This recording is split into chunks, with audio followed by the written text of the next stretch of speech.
wabarakatuh. Yang saya hormati Bapak Dr. Kiai Haji Jazul Fawaid SIMA selaku pendiri Pondok Pesantren Sunanul Muhtadin. Yang saya hormati Bapak Kiai Haji Sunan Hamdi selaku pengasuh Pondok Pesantren Sunanul Muhtadin. Yang saya hormati Bapak Mahbub Aufar selaku Ketua Yayasan.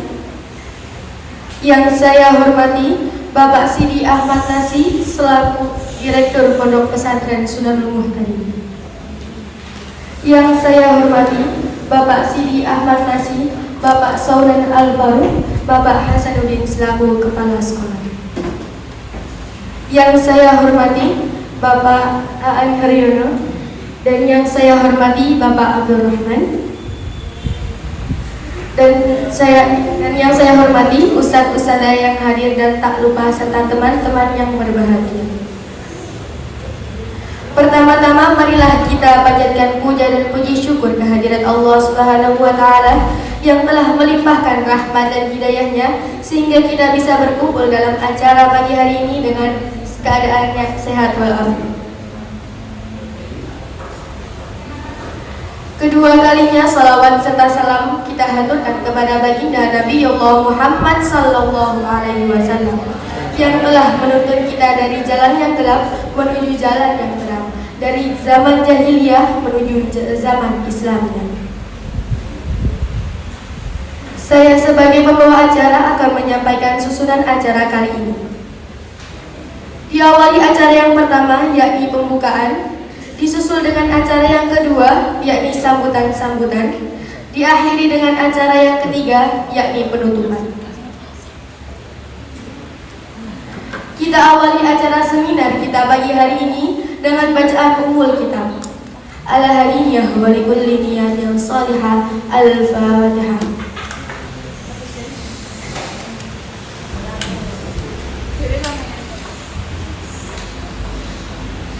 Dilanjut dengan acara yang kedua, yakni sambutan yang akan disampaikan oleh Bapak Direktur Pondok Pesantren Sunanul Muhtadin kepada Bapak Sidi Ahmad Nasi. Dipersilakan.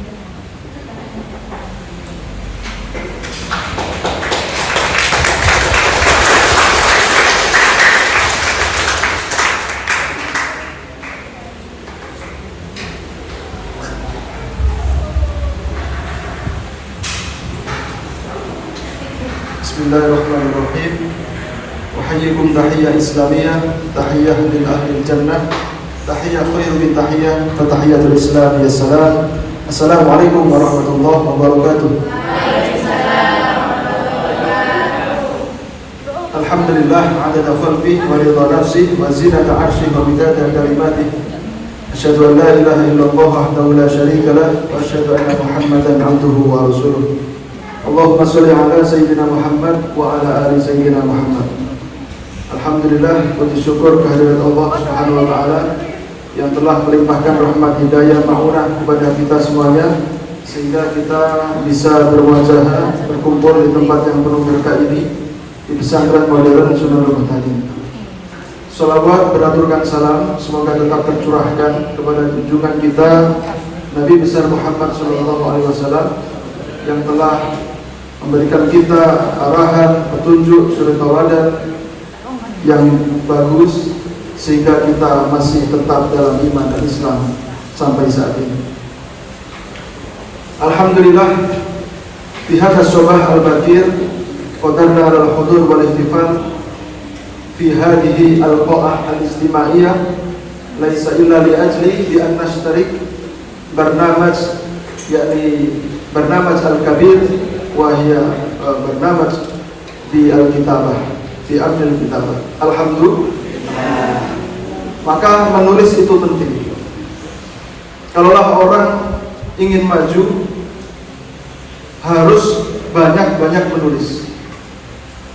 Seorang akademisi kalau ingin tetap dikenang dan ingin tetap diangkat terus untuk menjadi dosen dan lain sebagainya, harus pandai-pandai menulis dan harus banyak-banyak menulis.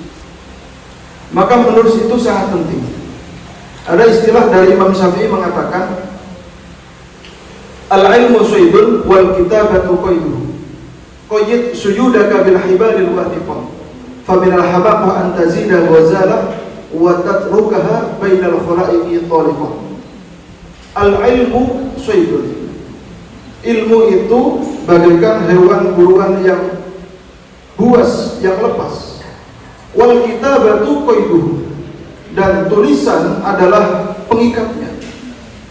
Qayyid suyudaka bil hibalil wathiqah, maka ikatlah hewan buruan yang buas tadi bil hibalil wathiqah, dengan ikatan yang sangat kuat. Fa min habaqa an tazida ghazalah wa tatrukaha bainal khalaiqi taliqah. Jadi kalau ingin mendapatkan ilmu yang banyak, tidak hanya cukup dengan as-sima'ah, yaitu mendengarkan, tetapi kita juga harus pandai-pandai menulis apa yang sudah disampaikan oleh pemateri, disampaikan oleh guru-guru, sehingga ilmu itu malakah, tetap melekat.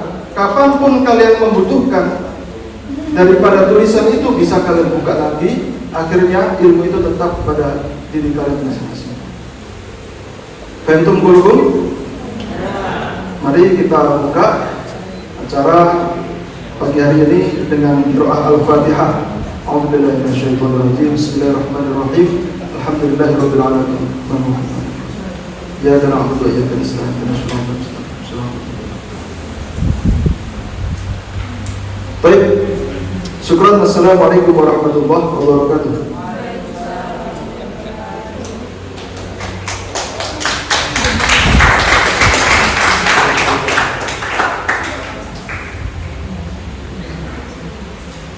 Terima kasih disampaikan. Dilanjut dengan sambutan yang kedua dari Bapak Abdul Rahman kepada beliau. Dilanjut dengan sambutan yang kedua, yakni dari Bapak Abdul Rahman kepada beliau, dipersilakan.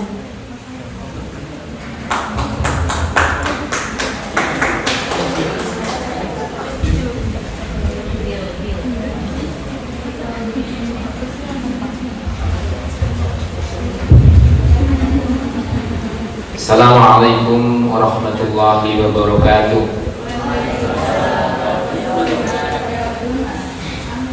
Alhamdulillahirabbil alamin. Wassalatu wassalamu ala asrofil anbiya'i wal mursalin, sayyidina wa habibina wa syafi'ina wa maulana Muhammadin wa ala alihi wa sahbihi ajma'in. Rabbi shrah li sadri wa yassir li amri wahlul 'uqdatam min lisani yafqahu qawli. Amma ba'd. Yang saya muliakan Direktur Pondok Pesantren Sunnahul Muhtadin, Bapak Sidi, saya lengkapnya nggak hafal, Ustadz Sidi. Yang saya muliakan Kepala Sekolah SMK Sunnahul Muhtadin, Bapak Faruk, beserta jajaran Ustadz Ustadzah Sunnahul Muhtadin, dan yang saya hormati tamu kita yang sekaligus nanti akan menjadi pembimbing dari pelatihan menulis, Bapak Aan Haryono, Magister Media Komunikasi, Medcom. Pak Aan ini sahabat saya sejak rintis karir sebagai penulis. Jadi saya sudah lama kenal beliau dan saya undang ke sini karena saya tahu beliau penulis yang top, nanti akan dikenalkan lebih lanjut. Puji syukur kehadirat Allah Subhanahu wa taala, pagi hari ini kita bisa bertemu dalam forum yang begitu mulia, forum pelatihan menulis. Ada istilah menulislah maka kamu ada istilah menulislah maka kamu akan abadi. Semoga pertemuan ini nanti menjadi pertemuan yang berkah dan saya harap adik-adik semuanya nanti selepas dari forum ini, ayo berlatih menulis. Yang suka menulis diary, tulislah, tulis apa saja. Yang suka tulis apa saja nanti akan ada manfaatnya masing-masing. Suka cerpen, nulis cerpen. Suka novel, nulis novel. Pak Aan ini jurnalis, tapi sudah novelis dan lain-lain. Tapi yang jelas gini, saya pelatihan ini kemarin mau ditulis pelatihan jurnalistik, tapi saya koreksi, jangan pelatihan jurnalistik seolah-olah ingin jadi jurnalis semuanya. Lebih luas dari jurnalis adalah penulis. Kalau penulis itu semuanya, nanti bisa menulis paper, bisa kalau kuliah bisa skripsi, tesis, dan karya-karya ilmiah lainnya. Kalau punya keahlian menulis, maka kemarin Bu Cik saya bilang kumpulkan antara 30 sampai 50 orang yang kira-kira punya minat, bukan punya keahlian. Kalau keahlian, nunggu keahliannya saya yakin susah nyari yang sudah suka tulis. Tapi yang punya niat saja, nggak usah yang suka. Kalau sudah niat, saya dulu juga nggak bisa ngarang nulis. Tapi karena kita punya niat, akhirnya kita belajar, akhirnya bisa nulis. Jadi nanti, apalagi nggak tahu di sini kayaknya nggak bisa pegang HP ya, anak-anak ya, nggak bisa pegang HP nggak apa-apa, tapi kan bisa nulis diary dan lain-lain. Jadi kita harapkan melalui forum ini nanti adik-adik punya kecintaan dan punya hobi baru menulis. Daripada bengong nggak bisa megang HP, tulis saja. Tulis saja. Di sini tempatnya nyaman, di bawah pohon, terus sambil santai. Kalau pas lihat nulis. Ini sebelum forum ini saya sempat pernah ikut di forum weekly meeting, Pak. Adik-adik ini bahasa Inggrisnya menurut saya, which is I used to be an English teacher as well. Saya pernah jadi guru bahasa Inggris. Dalam penilaian saya sudah top, markotop. Dibanding saya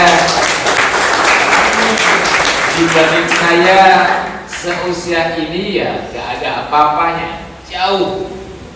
Nah kalau terus bisa bahasa Inggris, bener kemarin yang tampil di depan, baik yang pidato maupun apa waktu itu puisi atau apa, itu keren. Dan semoga nanti dalam waktu dekat Pak Aan Haryono bisa hadir ke sini ketika malam farewell party atau malam apa namanya, akhirus sana lah, akhirus sana. Insya Allah akan ditampilkan apa namanya, berbagai atraksi atau unjuk kebolehan anak-anak baik dalam konteks yang bahasa Inggris, karena di sini sesuai dengan visinya sekolah modern, pondok pesantren modern. Anak-anak selain bahasa Inggris yang gurunya didatangkan langsung dari expertnya dari Kediri, Pari Kediri BIC, kemudian bahasa Arab. Bahasa Arab ini metodenya juga Amsilat ya, Gontor sekarang Gontor, nah dia juga dari Gontor. Kemudian saya nggak tahu, tapi saya dulu ikut mewawancarai, ada bahasa Mandarin yang saat itu gurunya saya sudah lupa namanya, tapi saya ikut mewawancarai. Dan ketika saya wawancara, saya nggak tanya bla bla bla, langsung saya suruh udah ngomong dengan bahasa Mandarin. Saya nggak bisa, tapi saya bisa menilai gitu. Dan menurut saya keren. Saya lupa nama gurunya, tapi ingat wajahnya. Yang itu pokoknya, lupa namanya.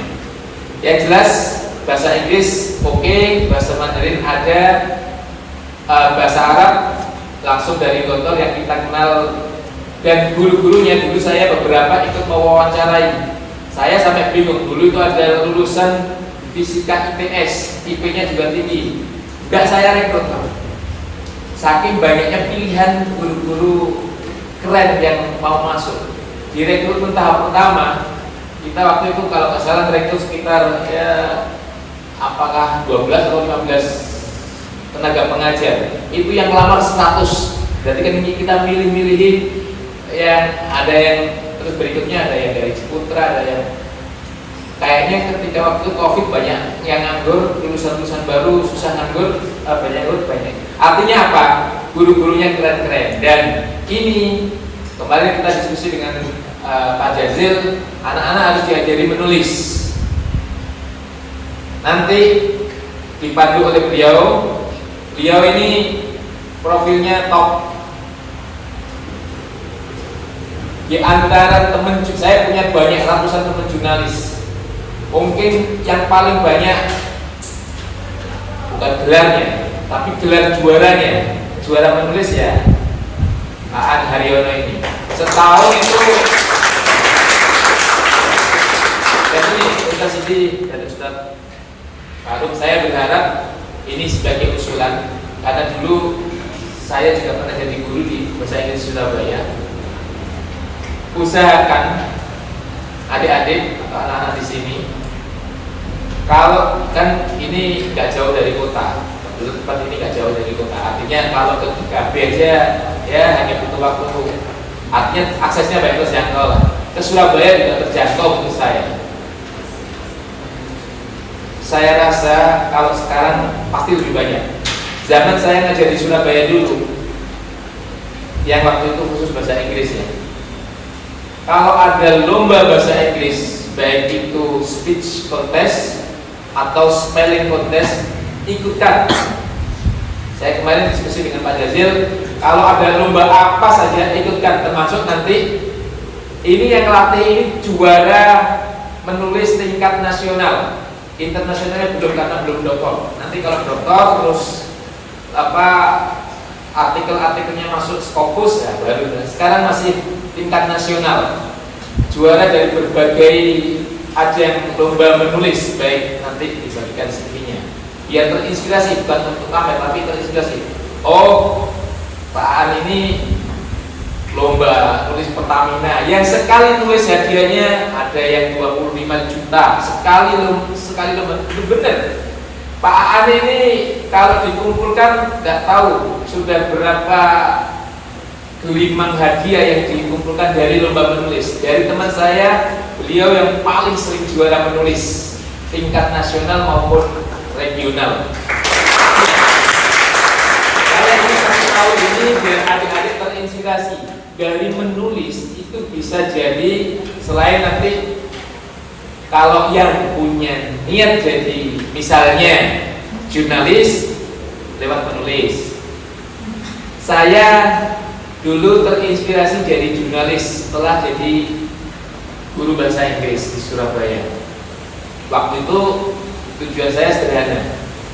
Kalau saya bisa nulis, saya bisa jadi jurnalis, saya punya wawasan, saya punya jaringan, saya bisa kemana-mana gratis. Dan alhamdulillah itu tercapai. Saya bisa keliling ke berbagai sudut wilayah Indonesia dan luar negeri gratis karena jadi penulis itu. Nah, kalau menulis itu lebih luas lagi, tidak hanya jurnalis, bisa nanti karya-karya yang lainnya. Bahkan sekarang ini di era digital banyak teman saya yang kerja di perusahaan luar negeri hanya dari rumah sebagai entah itu penerjemah, itu di rumah saja, nggak perlu ngantor, itu banyak. Jadi menulis itu sangat penting. Menulislah maka kamu ada, menulislah maka kamu abadi. Kalau sampai nanti pulang pegang HP, googling, nulis nama Aan Haryono, di situ akan muncul. Nulis nama saya juga muncul, tapi kebanyakan kontennya konten kampanye, gitu kan. Jadi begitu. Mudah-mudahan ini nanti jadi forum yang, dan nanti ini rencana saya bukan sekali ini saja. Mungkin saat ini sekali, kemudian nanti oleh Pak Aan dikasih trik-trik cara menulis. Yang jelas sesuai temanya, menulis itu asik. Kalau pertama menulis kemudian paragraf pertama nggak untuk sampai ujung aja susah, itu biasa bagian pertama. Saya pun begitu demikian dulu. Tapi kalau kita sudah terbiasa,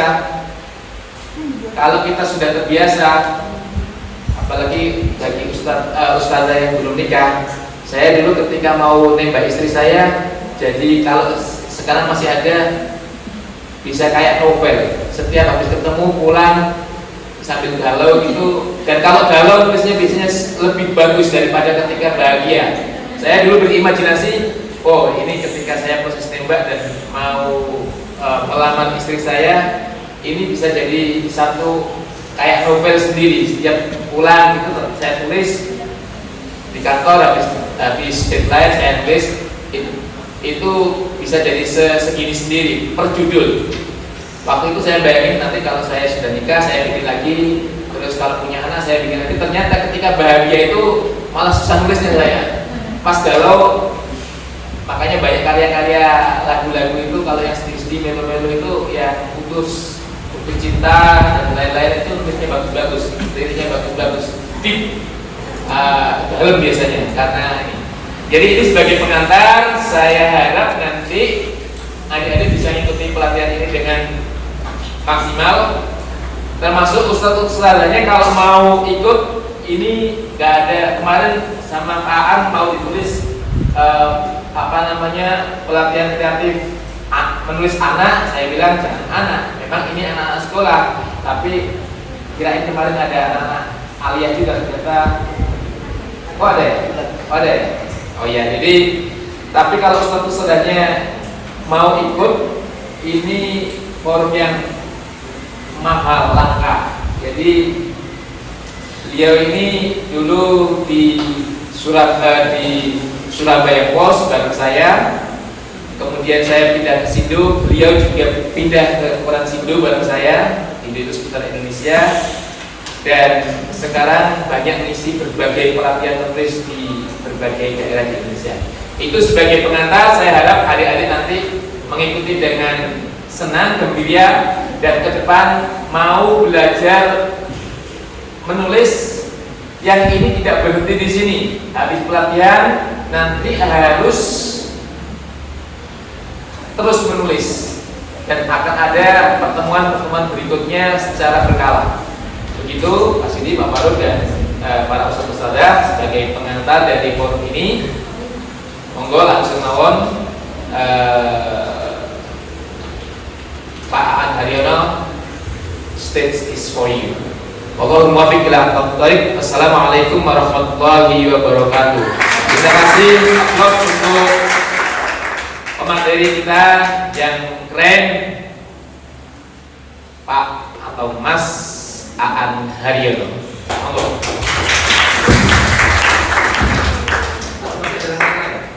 Oh, doa dulu gini. Monggo. Doa yang bagian situ.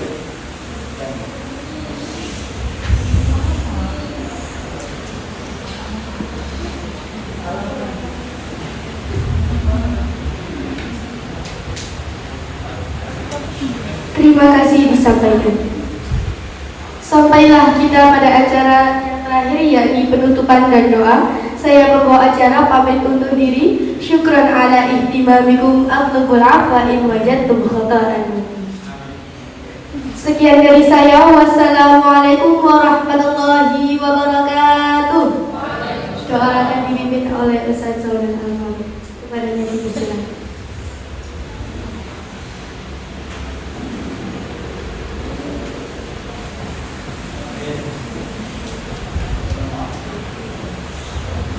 Assalamualaikum warahmatullahi wabarakatuh. Para tamu undangan, Pak Aan, Pak Robi, dan Pak Siti, dan anak-anak sekalian, sebelum kegiatan pelatihan ini kita mulai, mari kita berdoa dengan harapan acara pada pagi hari ini bisa lancar, bermanfaat, dan juga berkah bagi kemajuan pondok pesantren Surabaya Muda. Bila hadirin yang mulia,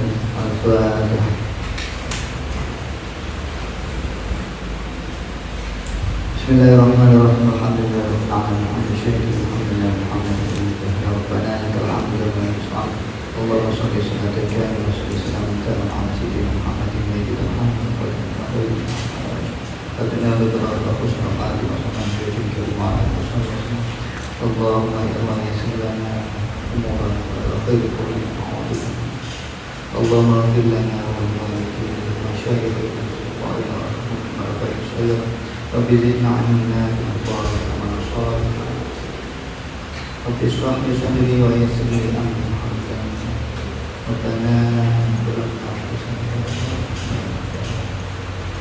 Rabbana la tuzigh qulubana ba'da idh hadaytana wa hab lana Rabbana atina fid dunya hasanah wa fil akhirati hasanah wa qina adzabannar wa atina jannata ma'al abrar amin ya rabbal alamin. Sallallahu alaihi wa sallam alhamdulillahi rabbil alamin.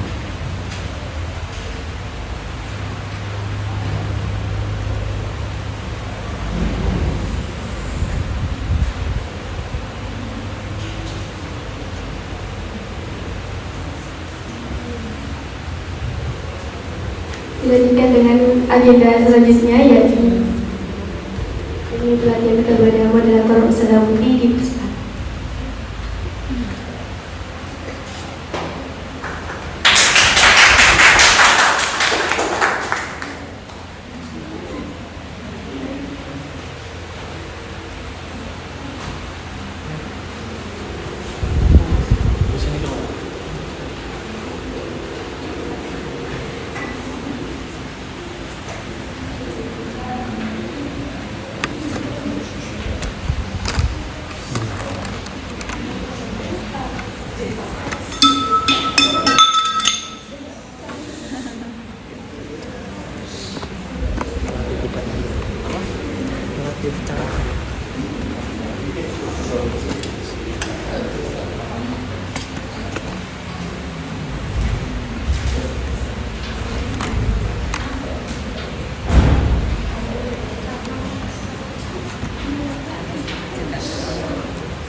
Oke, assalamualaikum warahmatullahi wabarakatuh. Alhamdulillahirabbil alamin.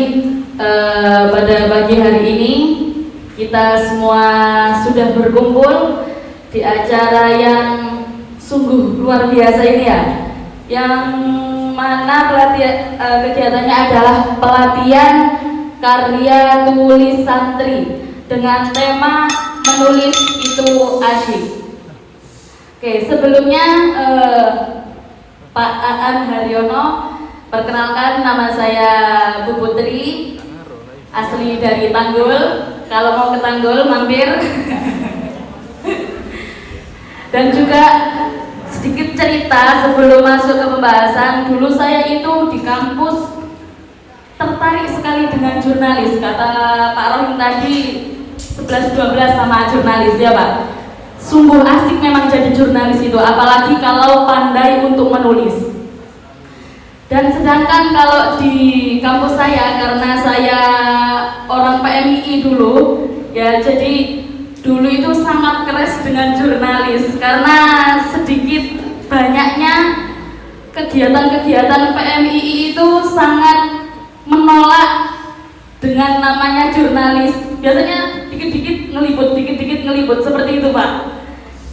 Jadi harapan Ustazah di sini untuk santri-santri Sunatul Muhtadin, karena Ustazah dulu pengalamannya memang sedikit sekali terkait pelatihan menulis. Jadi ini sangat sangat membantu kalian semua besok ketika kalian sudah di jenjang perkuliahan. Oke, dari skripsi, dari karya tulis ilmiahnya kalian, itu kalian akan dibantu prosesnya dari Pak Aan Haryono. Oke, sebelum melanjut ke materi, di sini Ustazah mau sedikit kasih profilnya pemateri yang katanya Pak Rohim tadi sangat luar biasa untuk pencapaiannya. Nah, ini ada bukti-buktinya ini. Mana yo?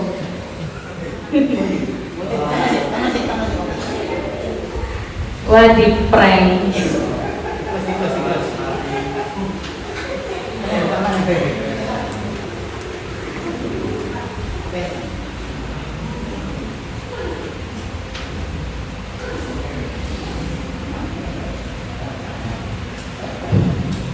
Oke, bisa dilihat, kelihatan nggak yang di belakang? Tidak. Boten. Oke, nama lengkapnya beliau adalah Aan Haryono, SE, M.Com, dan beliau berasal dari Sidoarjo. Ada yang dari Sidoarjo? Mega. Dari Wage, Perum Bumi Taruna. Asli Gresik, tapi tinggalnya di asli Manyar. Manyar pun di Mbak. Manyar Sidomukti, Manyar Sidorokun, Manyar Rejo. Alhamdulillah saya sering di Manyar Pak, soalnya kantor PAC saya di Manyar. Terus untuk nomor HP-nya mungkin ada yang mau WA bapaknya, silakan. WA itu kalau Pak gimana caranya nulis gini gitu. Nomor HP-nya ya 081 3328 89059. Belum mengenal tulis menulis itu, buku juga nggak ada gitu. Jadi di zaman yang memang agak terbatas literasi buku itu. Pertama adalah begini, ini menjadi pegangan kita semua ya, termasuk saya ataupun yang lainnya ya. Rasulullah itu surat pertama adalah Iqra ya, membaca. Nah, kalau teman-teman semua memulainya tidak hanya membaca tapi menulis ya, itu sudah bagian dari amalan yang lebih dari itu, gitu ya. Jadi melebih dari Iqra itu. Sehingga ini menjadi pegangan semua gitu loh. Maka kenapa kemudian kita harus menulis? Ya, jawabannya adalah itu. Jawabannya itu. Yang kedua, gitu. Nah, yang dipegang oleh teman-teman semua itu nanti boleh dibaca di rumah, dibaca di kamar ya, gitu loh, di rumah. Boleh dibaca di kamar atau di mana ya. Nah, tapi di forum ini sepanjang hari ini nanti konsepnya adalah begini. Saya mungkin sedikit saja menyampaikan terkait dengan teori ya, karena teori itu nanti bisa kita baca-baca ulang ya, gitu loh. Nanti sekaligus kita praktek, ya, kita praktek. Nah, saya men-challenge teman-teman semua, gitu loh. Kita pengen yang ada di ruangan ini mencatatkan sejarah kita, ya, gitu. Mencatatkan sejarah kita, gitu. Jadi kita akan menjadi bagian dari pencatatan sejarah, termasuk juga pondok pesantren itu. Dan nama-nama jenengan semua, teman-teman semua akan tercatat dalam sejarah itu. Nah, kan kalau tertulis di sejarah itu kan nggak akan hilang. Gitu. Nah, gitu. Yang kedua adalah fakta begini. Nah, ini jadi pegangannya. Selain Iqra dari Rasulullah tadi ya. Yang kedua itu ada begini. Kenapa di antara kita itu jarang sekali yang kemudian konsisten itu menulis ya? Satu, warisan yang kita banyak dimiliki oleh keluarga-keluarga kita itu adalah warisan dongeng, termasuk saya. Jadi dulu ketika kecil saya didongengin sama ibu, sama bapak, ya, didongeng. Jadi warisan dongeng itu ada di keluarga saya. Warisan menulis nggak ada, gitu. Tapi dongeng iya. Nah, terus kenapa dongeng itu bisa hilang? Nah, dongeng itu dari dulu ketika saya didongengin sama ibu saya, durasi dongengnya itu 11 menit. Ya, durasi dongeng 11 menit ya. Di menit yang ke-7 saya itu sudah tidur. Menit ke-7 itu saya sudah tidur gitu ya. Berarti yang saya peroleh, literasi yang saya peroleh dari dongeng itu adalah 7 menit. Oke ya, 7 menit ya. Saya punya anak, saya dongengin juga dia sebelum tidur.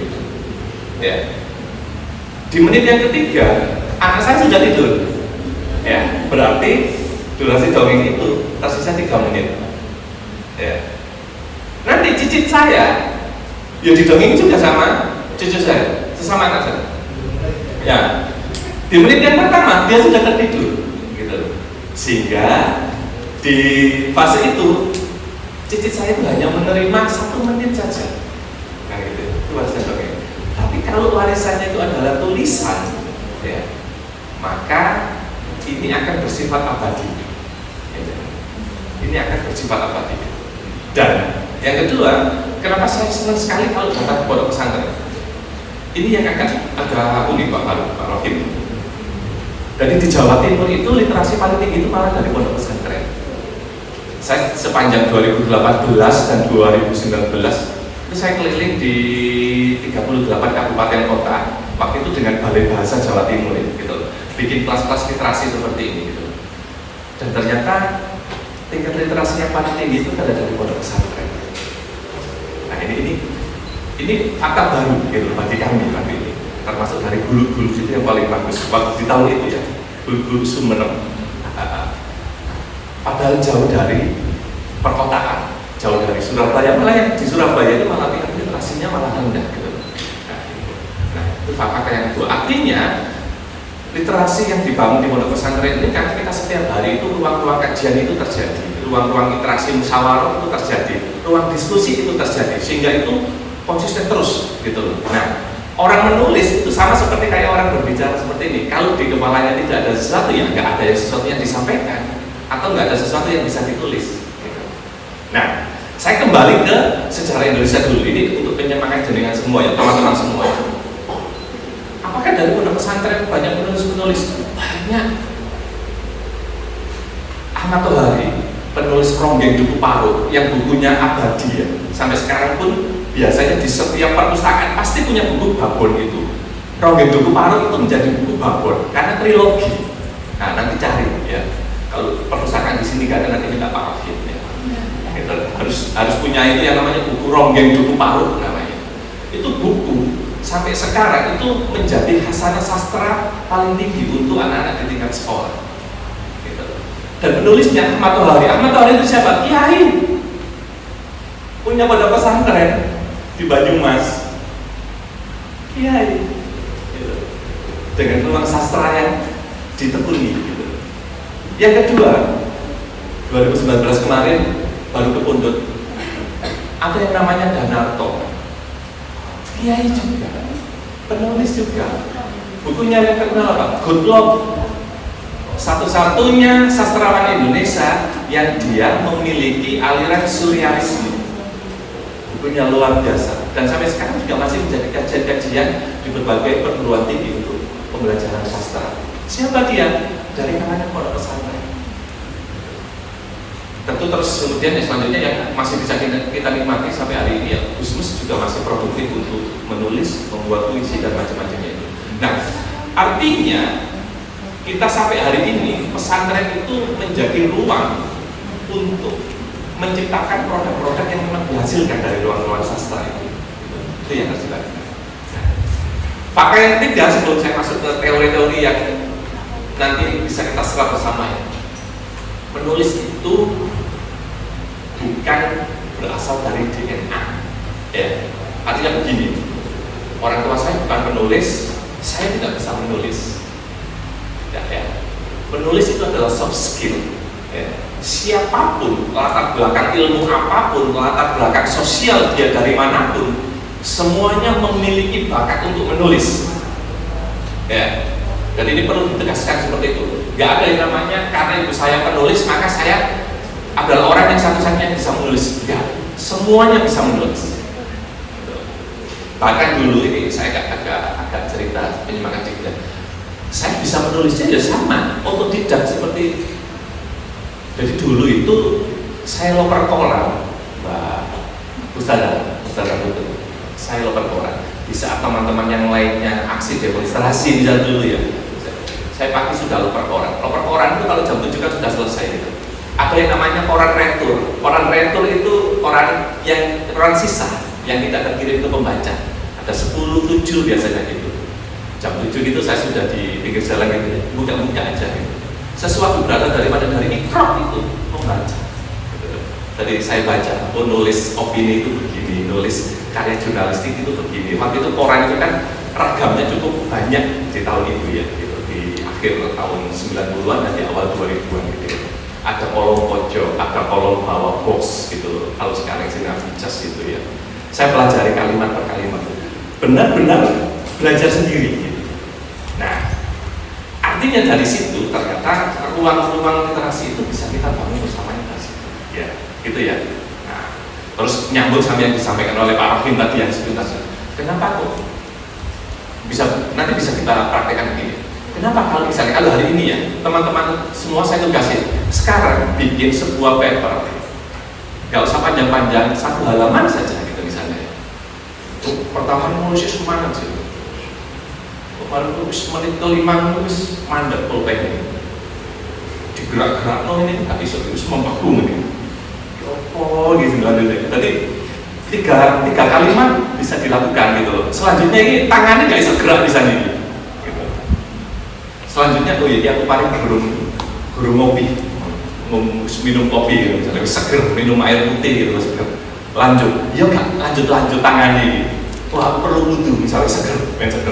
Wudhu, balik mana gitu, menit ke-15, ya nggak gerak-gerak gitu loh. Sampai 1 jam ya cuma 1 kalimat gitu loh. Berarti ada yang masih seperti itu. Nah, kuncinya kalau Pak Rohim nanti cerita, kenapa kalau dia menulis surat cinta untuk istrinya, kok dalam hitungan 5 menit kok sudah bisa berlembar-lembar? Nah, karena Pak Rohim ketika menulis itu tidak hanya memakai isi kepala, tapi juga disambungkan dengan isi hati. Jadi ini harus nyambung, ini harus connect gitu. Kalau mau cepat menulisnya ya ini. Jadi kalau beban, teman-teman semua saya kasih tugas beban. Kenapa? Karena tugas dari saya. Gitu. Jadi yang dipikir tidak hatinya, tapi di kepalanya. Tugas menulis ini ya dipaksa. Jadi kepalanya itu dipaksa, hatinya enggak. Tapi hatinya ini ketinggalan. Gitu. Tapi kalau orang sudah mencintai, ya, tadi antara kepala sama hatinya ini wis nyambung gitu. Ini nanti wis sama seperti gini ya. Kalau Pak Rohim tadi menyinggung ada yang namanya diary. Nah, mungkin di sini punya ya buku harian cuma gemboke enggak? Enggak ada gemboknya ya. Biasanya ada gemboknya 2, 1 disimpan di pondok, 1 disimpan di rumah, di dalam tanah, ditanam gitu ya. Nggak boleh ada orang yang tahu gitu. Nah, kalau menulis diary, kenapa kok cepat? Ya. Yakin saya, kalau kalian semua ya, teman-teman semua nulis diary itu cepat wes. Ya. Cepat bisa sampai 5 halaman gitu. Sudah selesai dalam hitungan beberapa menit gitu. Tapi kalau bikin tugas misalnya sekarang kalian semua bikin sebuah tulisan terkait dengan penghijauan di pondok. Oh, saya kasih waktu misalnya 5 menit untuk besok 5 bulan 5 bulan baru selesai gitu loh ya, karena nggak bisa kan artinya. Nah, gitu. Jadi ini disambungkan dulu ya, disambungkan antara kepala sama hati ya, sama seperti itu. Kalau kita mencintai wis gitu, digerakkan sendiri gitu. Nah, dari tangan itu dia akan bergerak sendiri gitu. Nah gitu. Itu yang keempat. Yang kelima, nah saya akan memakai filosofi pisau. Hari ini tadi misalnya saya berangkat ke sini, saya mampir ke pasar di Dukun ya. Saya beli sebuah pisau. Pisau itu hari ini saya pakai untuk memotong jeruk. Tajam ya. Saya pakai untuk memotong buah salak. Tajam ya. Kemudian pisau ini saya taruh di dinding dapur. Kemudian selama 1 bulan saya tugas di luar kota, baru 1 bulan balik lagi ke rumah. Pisau itu saya ambil, saya pakai untuk memotong jeruk. Pisau itu tajam apa tumpul? Karena apa? Karena lama digantung, betul. Menulis pun ya sama. Misalnya hari ini, hari Minggu, tanggal 10 Maret ya. biasanya sih semangat gitu, masih panas ya. Habis ketemu saya misalnya, nanti nyampe kamar nulis, kemudian sekali aktivitas lah, bermain sama teman-teman, habis subuh ngaji dan macam-macamnya, lali. Hari pertama lupa, hari kedua nggak nulis, hari ketiga nggak nulis sampai 1 bulan. Terus kalian mencoba menulis lagi, ya macet-macet kok, penanya ini macet, nggak akan bisa gerak lagi. Karena apa? Ya kan tiap hari nggak diasah. Gitu. Tapi kalau setiap hari kalian menulis sebuah kalimat, ini nanti akan gerak. Sama seperti pisau tadi. Ya, kayak gitu ya. Bisa dipahami ya. Ini 5 fakta awal ya. Ya. Jadi gitu, filosofi pisau, sambungkan dari kepala dan hati, gitu. Terus kemudian kita niatkan ini sebagai bagian dari ibadah. Itu yang paling penting, ya. Oke ya, kita bungkus ya 5 ini ya. Nah, paham ya? Yang di belakang juga. Sebelum saya ke tulisan, ini ada ilmu baru juga. Bagian dari keberanian nanti menulis sama keseharian sikap kita ya. Nah, misalnya tempat-tempat yang di depan itu, kenapa ya orang-orang tempat-tempat yang di depan itu tidak diisi? Kenapa kok memilih tempat-tempat di belakang? Saya kasih jawabannya begini. Kita 350 tahun itu dijajah Belanda itu senangannya ini pribumi, harus Inlander yang ada di depan itu, dia itu bukan orang-orang pribumi, karena lamanya kita dijajah, sehingga sampai hari ini kita seperti dijajah juga, gitu. Jadi nggak berani duduk di depan, padahal ada 2 yang kosong di depan. Jadi kalau yang masih duduk di belakang, nggak mau ngisi di depan, itu berarti mereka masih patuh kepada Belanda. Ya, jadi kita harus berani, ya. Diisi yang depan, gitu. Diisi yang depan. Loh, kenapa? Yang di belakang ya. Coba tanya yang di belakang. Yang di belakang tahu berapa sentimeter panjang hidung saya? Nggak kelihatan kan? Karena memang kejauhan. Tapi yang di depan dia akan tahu ketika menuliskan. Oke, hari ini tugasnya adalah menulis bagaimana kemudian pertemuan pertama kalian dengan saya misalnya. Yang di belakang nggak bisa menggambarkan karena nggak tahu gitu. Maka kesempatan itu harus diambil ya, dimanapun nanti, nggak hanya di mana sana, nanti jenengan semua, teman-teman semua di kampung, kembali di desa, di mana gitu, maksimalkan ya kesempatan itu ya. Jadi watak Inlander itu harus kita ikis ya, karena kita tidak sedang dijajah ya, kita sudah merdeka ya. Oke ya, sepakat ya. Menulis pun nanti akan seperti itu. Jadi jalan kita adalah jalan untuk merdeka dalam berekspresi, gitu ya. Oke, baik, teman-teman semua, saya mencoba untuk, dan kalau di kampus itu ini 2 semester sebenarnya. Kalau ini 2 semester, cuma saya pangkas waktu kita adalah 3 jam ya. Jadi bagaimana 2,5 jam ke depan itu nanti kita akan efektif banget, termasuk kita sudah punya produk. Karena nanti, nah ini saya jelaskan di depannya. Jadi bagian dari ikhtiar kita barangnya. Kita semua pengen hasil dari kelas literasi ini, kita punya sebuah buku yang berisi antologi itu kumpulan dari cerita-cerita santri gitu, yang ada di pondok pesantren ini gitu loh. Jadi orang-orang terpilih itulah gitu loh, yang nantinya orang-orang yang punya semangat ya, gitu, nanti akan menjadi penentu dari sejarah pondok pesantren ini juga. Gitu. Oke ya, kita kasih plus itu dari kita masing-masing ya. Yuk.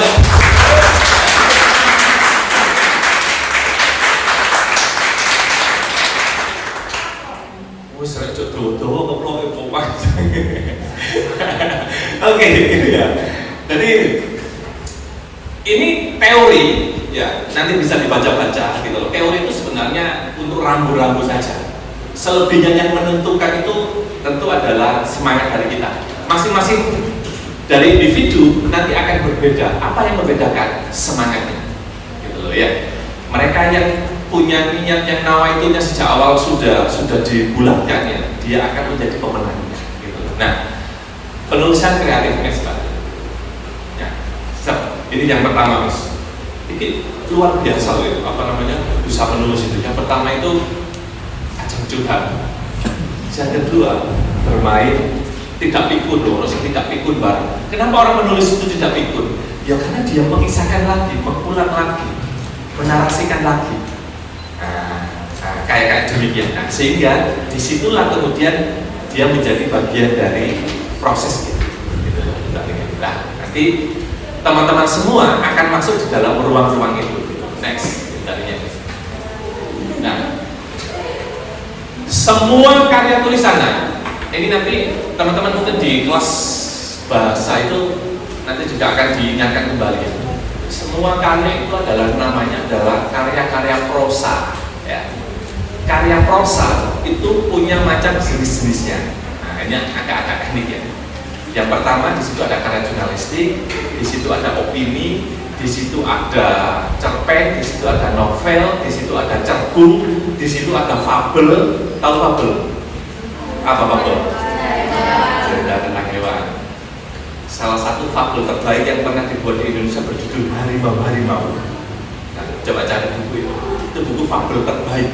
Nah, kalau pengen mau melihat, tapi bentuknya menjadi cerpen, tapi itu menjadi fabel. Judulnya Harimau. Ya, itu keren banget tulisannya. Nah, kemudian bentuk tulisannya cuma ada 3. Ini bentuk tulisan: fiksi, non fiksi, sama campuran. Ya, oke ya. Fiksi, non fiksi, dan campuran. Gitu. Ada 3 jenis itu. Fiksi itu seperti apa? Fiksi itu tulisan-tulisan imajinasi. Fiksi itu adalah tulisan-tulisan imajinasi. Non fiksi adalah tulisan-tulisannya itu diambilkan, disadur dari sebuah fakta. Campuran ini bagian dari sebagian penggalan diambil dari fiksi dan non fiksi. Saya contohkan ini. Saya contohkan. Penulis bernama Seno Gumira Aji Dharma itu pernah menulis sebuah tulisan yang berjudul Dodolit Bread. Judul tulisannya Dodolit Bread. Tulisan itu berisi, dan Seno itu berimajinasi ada 5 orang pengembara antri yang ingin mencari guru yang dia bisa berjalan di atas air. Jadi Seno Gumira itu dia berimajinasi bahwa seseorang yang bisa berjalan di atas air berarti dia itu sudah melampaui ilmu yang sudah diajarkan oleh semua guru-guru yang ada di Indonesia. Jadi imajinasinya begitu gitu. Nah, itu contohnya, itu fiksi. Judulnya Dodolit Bread. Jadi ada ilmu, ada doa yang dinamakan dengan Dodolit Bread itu, yang dia mengisahkan tentang seseorang yang bisa berjalan di atas air. Itu fiksi. Danarto, nah, saya akan kembali ke Danarto. Danarto juga seorang kiai. Dia menulis tentang sebuah desa yang musnah karena banjir, Desa Hilang. Tapi sebenarnya dia bercerita tentang bagaimana yang dari Sidoarjo tahu ya, tentang lumpur lapindo ya. Jadi sebuah desa itu hilang. Cuma sama Danarto dia nggak cerita bahwa itu adalah lumpur, itu adalah lapindo, enggak. Tapi dia memberikan sebuah imajinasi bahwa air yang kiriman dari atas itu bisa menjadi sebuah musibah bencana. Jadi dia masuk dalam tulisan fiksi, gitu. Oke ya, bisa dipahami itu. Gitu. Yang kedua, yang non fiksi itu ada contoh begini. Ini tulisan non fiksi. Tulisan non fiksi itu ada yang sudah pernah nonton film Laskar Pelangi? Itu contoh tulisan, salah satu contoh tulisan atau karya dari non fiksi. Jadi Andrea Hirata mengisahkan masa kecilnya. Moro-moro anak berangkat sekolah ketemu bajul tengah-tengah. Itu karya yang dihasilkan dari cerita dia di masa kecil, dan itu terjadi. Nah, itu namanya non fiksi. Ya. Sementara kalau campuran, campuran itu banyak. Salah satu contohnya itu yang sudah difilmkan itu ada film yang berjudul Dilarang Menyanyi di Kamar Mandi. jadi cerita tentang seseorang yang bernyanyi gara-gara suaranya yang bagus itu setiap pagi itu semua orang berkumpul di sekitar kamar mandi itu. Makanya nggak tahu di sini di pondok ini yang sedang nyanyi di kamar mandi siapa gitu ya. Ceritanya itu agak unik ya, agak unik. Tapi itu menjadi cerita yang dikisahkan dan ini menjadi sesuatu yang bermanfaat untuk pembelajaran bahwa bermasyarakat itu ya harus tepuk seliro, bermasyarakat itu ya harus gotong royong gitu sebenarnya. Cuma dia mengisahkan tentang kamar mandi gitu aja. Coba bayangkan, tema menulisnya itu dia itu cuma kamar mandi yang dikisahkan. Nanti bisa dicari gitu. Atau nanti tak kirimkan bukunya gitu. Namanya Dilarang Menyanyi di Kamar Mandi. Itu contoh gitu. Nah, cuma 3 hal ini ya gitu. Dari karya fiksi, non fiksi dan campuran gitu. Oke, next Pak Ustaz. Nah, yang fiksi itu masuk puisi, prosa, naskah drama, skenario sinetron, lirik lagu, esai. Ini masuk jenis-jenisnya. Jenis-jenis yang bisa dilakukan. Nah, selanjutnya, ini yang puisi nanti bisa dibaca-baca aja ya. Jadi bentuk tulisannya, susunannya dan macam-macamnya. Gitu. Nah, prosa. Nah, ceritanya sederhana. Jadi nanti kita akan belajar begini. Di dalam sebuah tulisan itu butuh keutuhan yang nanti disambung dengan bridging, dengan jembatan. Ya. Saya kasih contoh bridging begini. Itu saya izin bisa pakai ini ya. Ya. Ini saya kasih contoh ya. Perbedaan tulisan fiksi dan non fiksi ya. Gitu ya. Oke, saya coba ketik aja dulu, nanti teman-teman semua nanti bisa untuk tahu itu.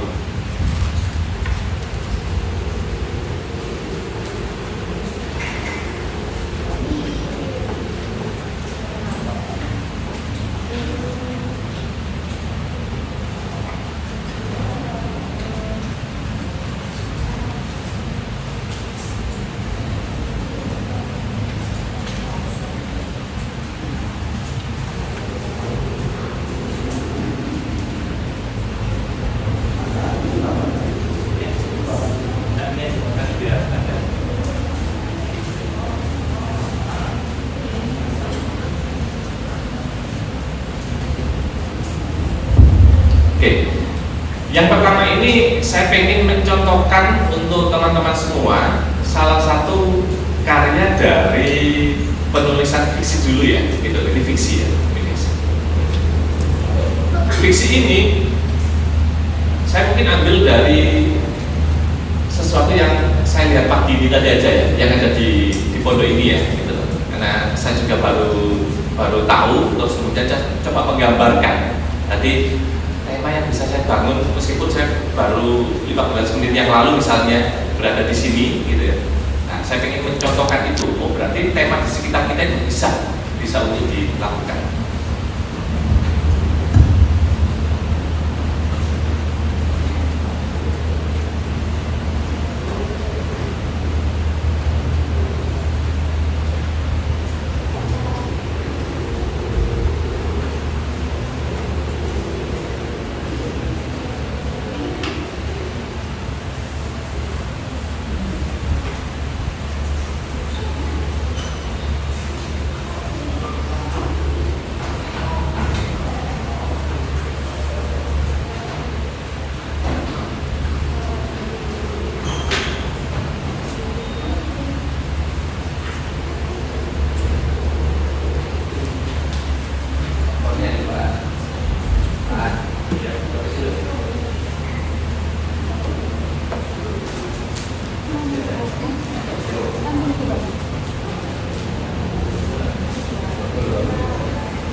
Oke, kelihatan? Kelihatan nggak? Loh, nggak kelihatan? Oh, ketutupan calon, baik. Ya, ya. Saya bacakan aja kalau gitu ya. Nah, oh iya, menulis itu sebenarnya sama seperti bahasa lisannya. Berarti kayak kalau kita lagi ngomongin seseorang itu kan kadang kita itu seorang yang enak gitu. Tadi misalnya saya lagi ngobrol sama Ustazah Putri itu misalnya, dari mana? Kok lama sekali gitu. Ini notasi-notasi ini kan terjadi ya. Nah, nanti ini yang akan menentukan titik koma, ya, termasuk penceritaan gitu. Jadi kalau kalian misalnya teman-teman semua lagi ngobrol berempat, bertiga atau apa ngobrolin sesuatu gitu ya, misalnya masalah sandal hilang gitu aja, itu harus rasanya harus enak ya. Aku sih tas putus sandal harus hilang gitu. Berarti di situ tuh ada suara-suara yang notasinya kan enggak. Makanya penulis itu ada orang yang menulis begini, ditulis saja dulu ya, ditulis semuanya gitu tanpa ada titik komanya. Kemudian di situ tuh nggak ada nafasnya. Waduh, sampai kalau kalian semua misalnya pas ngobrol gitu, terus mari ngobrol nggak ada titik koma kan nggak enak. Sendal tuh hilang, wingi si tas tutup tekora, mayana, regone saya kayak wah kan nggak ada titik komanya nggak enak. Gitu ya. Untuk si mocong bisa jatuh kan, gitu loh. Kan kasihan, gitu loh ya. Jadi orang itu nggak akan berhenti kalau tidak ada komanya, kalau tidak ada titiknya. Ya. Jadi jeda itu melalui koma, titik itu dia harus berhenti. Untuk apa? Mengambil nafas. Ya, gitu loh bacanya. Saya contoh, ini saya bacakan ya. Kalau ini non fiksi ya. Matahari masih sepenggalah. Ya, satu kali tarikan nafas. Matahari masih sepenggalah. Dua kutilan bersautan di dalam pohon jati. Titik. Saya berhenti dulu untuk mengambil tarikan nafas. Menulis itu ya sama kayak kita ngomong gitu, ngobrol. Jadi di mana kita memperlakukan dengan adil koma dan titiknya itu. Nah, setelah titik saya berhenti untuk mengambil nafas.